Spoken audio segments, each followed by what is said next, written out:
Pengertian sampah padat. Menurut WHO, sampah atau limbah padat adalah sesuatu yang tidak digunakan, tidak dipakai, tidak disenangi, atau sesuatu yang dibuang yang berasal dari kegiatan manusia yang tidak terjadi dengan sendirinya. Sedangkan menurut Undang-Undang Nomor 18 Tahun 2008 tentang pengelolaan sampah, definisi sampah adalah sisa kegiatan sehari-hari manusia yang berbentuk padat. Sampah adalah hasil suatu kegiatan manusia yang dibuang karena tidak berguna, sehingga bukan semua benda padat yang tidak digunakan dan dibuang disebut sampah. Misalnya, benda-benda alam, benda-benda yang keluar dari bumi akibat dari gunung meletus, banjir, pohon di hutan yang tumbang akibat angin ribut, dan sebagainya. Sampah juga didefinisikan sebagai semua bentuk limbah berbentuk padat yang berasal dari kegiatan manusia dan hewan, kemudian dibuang karena tidak bermanfaat atau keberadaannya tidak diinginkan lagi. Semakin banyak kegiatan manusia, semakin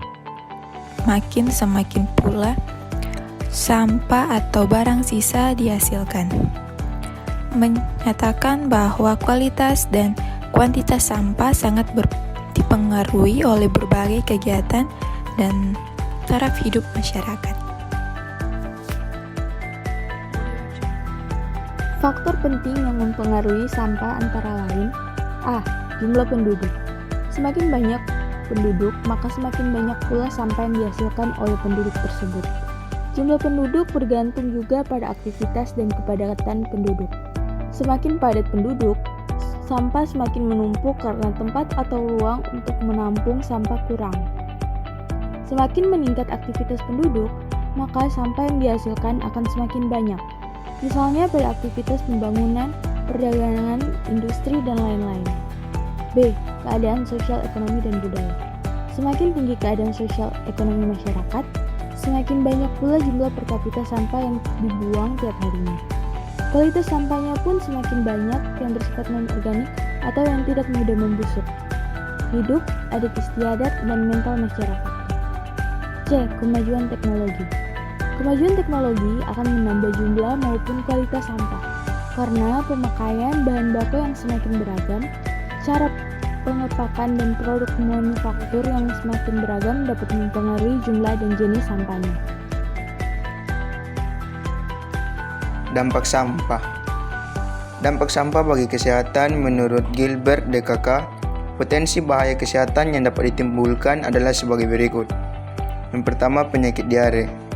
Kolera, tifus menyebar dengan cepat karena virus yang berasal dari sampah dengan pengolahan yang tidak tepat dapat bercampur dengan air minum. Yang kedua, penyakit jamur dapat juga menyebar, misalnya jamur kulit. Berikut cara penanganan sampah padat. 1. Insinerasi. Dalam pembakaran sampah padat menggunakan suatu alat yang disebut insinerator. Kelebihan dari proses insinerasi adalah volume sampah berkurang sangat banyak. 2. Pembuatan kompos adalah pupuk yang dibuat dari sampah organik seperti sayuran, daun, dan ranting, serta kotoran hewan melalui proses degradasi atau penguraian oleh mikroorganisme tertentu. 3. Daur ulang. Berbagai jenis limbah padat dapat mengalami proses daur ulang menjadi produk baru. Proses daur ulang sangat berguna untuk mengurangi timbuhan sampah karena bahan bangunan diolah menjadi bahan yang dapat digunakan kembali.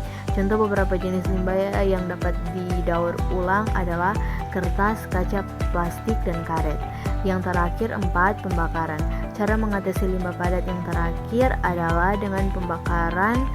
Memang sangat mudah untuk dilakukan. Untuk itu, pengolahan limbah dengan pembakaran ini tidak bisa dilakukan dengan sembarang dan berlebihan.